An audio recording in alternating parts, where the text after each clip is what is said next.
पंढरपुरात चक्क मंदिर गायब झाल्याची घटना घडली। लाखो वारकरी विठुरायाच्या दर्शनासाठी पंढरपूरला निघालेले आहेत, पण त्यातच पंढरपुरातून महाराष्ट्राला हादरवून टाकणारी एक धक्कादायक घटना घडली। पंढरपुरातून चक्क मंदिराचं एक महत्त्वाचं स्थान गायब झाल्याची बातमी समोर आली आहे। हा देवाचा चमत्कार आहे की कोणता संकेत, याकडे आता सर्व महाराष्ट्राचं लक्ष लागलंय।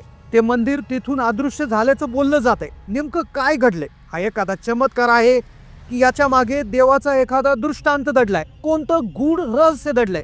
लाखो वारकरी आता विठ्ठलाचे दर्शन कसे घेणार? दर्शन होणार की नाही? त्यांच्या मनात आता चिंता, भीती आणि एक अनामिक प्रश्न घर करून बसलाय। चला आज आपण या रहस्यमय घटनेचा, पंढरपूरच्या या गायब झालेल्या चमत्काराचा आणि त्यामागे दडल्याचा सत्याचा हळूहळू उलगडा करूया। पंढरपूर हे नाव ऐकलं की प्रत्येक वारकऱ्याचं मन गहिवरून येतं। पंढरपूर म्हणजे वारकऱ्यांचं माहेरघर, त्यांचं भक्तिस्थान। अवघ्या महाराष्ट्रातून, आता तर देशातून आणि परदेशातूनही तरुण वर्ग, वयोवृद्ध, बच्चे कंपनी सगळे पायी चालत पंढरपूरकडे येतात। आपल्या लाडक्या विठुरायाच्या चरणाशी नतमस्तक होतात। कोरोना सारख्या संकटात जेव्हा वारी बंद होती, तेव्हाही वारकरी किती भावुक झाले होते हे आपण पाहिले। गावागावातून दिंड्या काढून स्वतःच्या घरातच विठ्ठलाचं नामस्मरण करून त्यांनी भक्ती व्यक्त केली होती। 30-40 वर्ष सलग वारी करणारे वारकरी पांडुरंगाच्या दर्शनाशिवाय एका क्षणाची कल्पना करू शकत नाही। विठुराया म्हणजे त्यांचा जीवनाचा श्वास आहे। आता पुन्हा एकदा आषाढी वारू जोरात सुरू झालेली आहे। लाखो वारकरी पाऊस ऊन वाऱ्याचा सामना करत पंढरीच्या विठुरायाच्या वाटेवर आहेत। प्रत्येक पाऊल विठ्ठल नामाचा गजर करत पुढे पडत आहे। मनात एकच ध्यास आहे, कधी एकदा पंढरपूरला पोहोचतोय आणि विठुरायाच्या चरणी माथा टेकवतोय। पण याच वेळी पंढरपुरातून आलेल्या एका बातमीने संपूर्ण महाराष्ट्राला धक्का बसलाय। वारकऱ्यांच्या मनात आता एकच प्रश्न निर्माण झालाय, पंढरपूरमधून देवाचं मंदिर गायब झालंय, हे कसं शक्य आहे? मग कुठे होणार दर्शन? आता दर्शनाचं काय होणार? लाडक्या विठुरायाला, आपल्या पांडुरंगाला कसं भेटणार?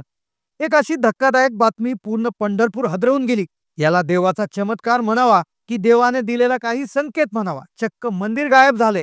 काल पाहिलेलं मंदिर आज दिसत नाहीये। बातमी अशी आहे, पंढरपूरमधील एक मंदिर जे अचानक अदृश्य झाले। ज्यांना माहित नाही त्यांच्यासाठी सांगायचं झालं तर एक विष्णुपद मंदिर चंद्रभागा नदीच्या पात्रात आहे। मार्गशीर्ष महिन्यात पांडुरंग स्वतः इथे विश्रांतीसाठी येतात असं मानले जाते। ही जागा अत्यंत पवित्र मानली जाते।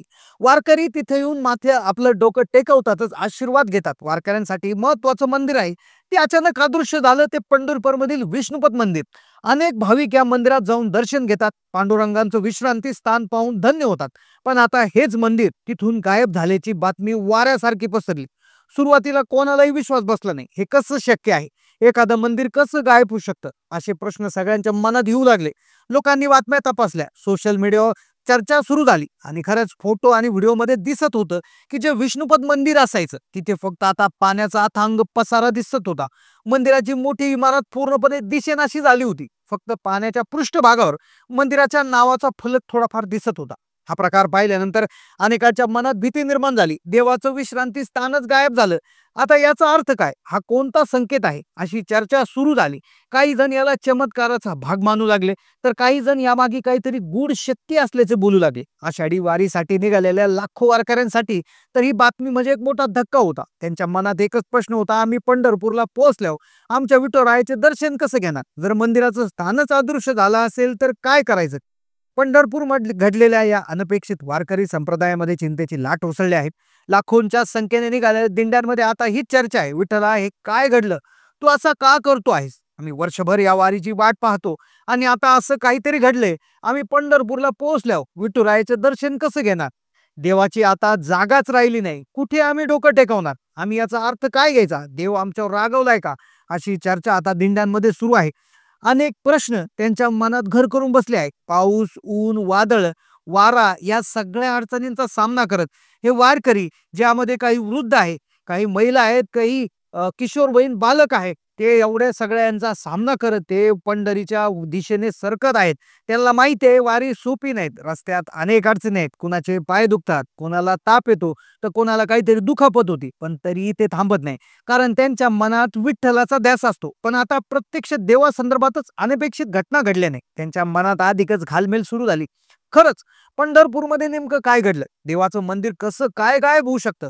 हा कोणत्या मोठ्या घटनेचा संकेत आहे का? मग आता काही वाढून ठेवलंय का? मोठी आपत्ती होणार की काय? वारकऱ्याच्या मनातली ही चिंता खरी ठरणार की यामध्ये काहीतरी वेगळंच कारण दडलंय. आता आपण या रहस्याला आणखी सखोलपणे याचा विचार करूया आणि माहिती घेऊया. पंढरपूर मधलं विष्णुपद मंदिर गायब झाल्याची बातमी ऐकून अनेकांना धक्का बसला. मनात भीती निर्माण झाली. अनेकांना वाटलं हा कोणता तरी चमत्कार आहे, काहीतरी वाईट घडणार आहे. पण यामागे एक वैज्ञानिक आणि त्याचबरोबर एक नैसर्गिक कारण दडलेलं आहे. 2 आठवड्यांपूर्वी जबरदस्त पाऊस झाला. अवकाळी पावसाने पूर्ण राज्यभर दाणादाण उडवली. त्याच वेळेस चंद्रभागा नदी, जी पंढरपूरची फार पवित्र नदी आहे, खरं तर भीमा नदीचाच इथे एक भाग आहे, ती पांडुरंगाच्या चरणाशी नेहमी वाहत असते. ही चंद्रभागा नदी वारकऱ्यांसाठी अत्यंत पवित्र आहे. आषाढी वारीच्या काळात जेव्हा महाराष्ट्रावरील राजाची कृपा होते, तेव्हा आपल्याकडे मोठ्या प्रमाणात पाऊस होतो. हाच पाऊस महाराष्ट्रातील नद्या, तलाव, धरणांना जीवनदान देतो. याच पावसामुळे भीमा नदीला, चंद्रभागेला प्रचंड पूर येतो. ज्यावेळेस महाराष्ट्रात चांगला पाऊस होतो, नद्या दुथडी भरून वाहू लागतात, तेव्हा चंद्रभागेच्या पाण्याच्या पातळीत मोठी वाढ होते. भीमा नदीची पातळी 2 मीटरहून अधिक वाढली होती. 2 हप्त्यांपूर्वी चंद्रभागेतील पाण्याचा प्रचंड ओघ सुरू झाला होता आणि याच कारणामुळे चंद्रभागा पात्रात असणारं विष्णुपद मंदिर हे पूर्णपणे पाण्याखाली जातं. हे बऱ्याच वेळा दरवर्षी घडतं. 2 हप्त्यांपूर्वी ही घटना घडली होती. काल दिसलेलं मंदिर आज दिसलं नव्हतं, म्हणजे बऱ्याच लोकांमध्ये शंका त्या ठिकाणी निर्माण झाली होती. हेच मंदिर, हे मंदिर गायब झाले नाही, तर हे पाण्याखाली बुडालेले आहे. हे दरवर्षी घडणारे एक नैसर्गिक चित्र आहे. जेव्हा चांगला पाऊस होतो, पावसाळ्याच्या सुरुवातीला, आता अवकाळी पावसाने सर्वत्र थैमान माजवलं होतं, जेव्हा त्यामुळे पाण्याची पातळी प्रचंड वाढली होती, तेव्हा विष्णुपद मंदिर पूर्णपणे पाण्यात बुडून जात असते. असं इतिहासातही बऱ्याच वेळा घडलेलं आहे. बाहेरून पाहताना ते गायब झाल्यासारखे वाटते. आपल्याला फक्त पाणीच पाणी दिसतं, पण मंदिराच्या नावाचा फलक किंवा जो भाग आहे तो कधी कधी वर दिसतो. ही घटना हा कोणताही अशुभ संकेत नाही किंवा कुठला चमत्कारिक नाही. उलट वरुण राजाने महाराष्ट्रावर केलेली कृपादृष्टी आहे. चांगला पाऊस म्हणजे चांगली शेती, चांगली शेती म्हणजे समृद्धी आणि सुबत्ता. या सुबत्तेचं प्रतीक म्हणून चंद्रभागा दुथडी भरून वाहू लागली. विष्णुपद मंदिर तिच्या उदरात सामावून घेत. हीच पांडुरंगाची कृपा आहे, ती की त्याला भेटायला येण्यापूर्वीच त्याच्या मंदिरात एका भागाला जलस्नान घडवलं. त्यामुळे पंढरपुरातील मंदिर गायब झाली ही बातमी जरी धक्कादायक वाटत असली, तरी यामागे दडलेले सत्य हे अत्यंत समाधानकारक आहे. हे दर्शवते की आपल्या महाराष्ट्रात वरुण राजाची कृपादृष्टी झाली आहे. त्यामुळे शेतकरी बांधवांना दिलासा मिळणार. वारकऱ्यांसाठी ही निश्चितच आनंदाची बातमी आहे, कारण चांगला पाऊस म्हणजे समृद्ध आणि आनंदाचे प्रतीक. आता वारकऱ्यांना काळजी करण्याची गरज नाही. पांडुरंग आपल्या जागी आहे. चंद्रभागा नदी त्यांच्या दर्शनासाठी आलेल्या वारकऱ्यांचं स्वागत करून दुथडी भरून वाहू लागेल. त्या पवित्र्याच्या स्नान देत आहे. पंढरपूर हे आजही वारकऱ्यांचं माहेरघर आहे. इथे विठुरायांच्या भक्ताच्या भेटीसाठी उभा आहे.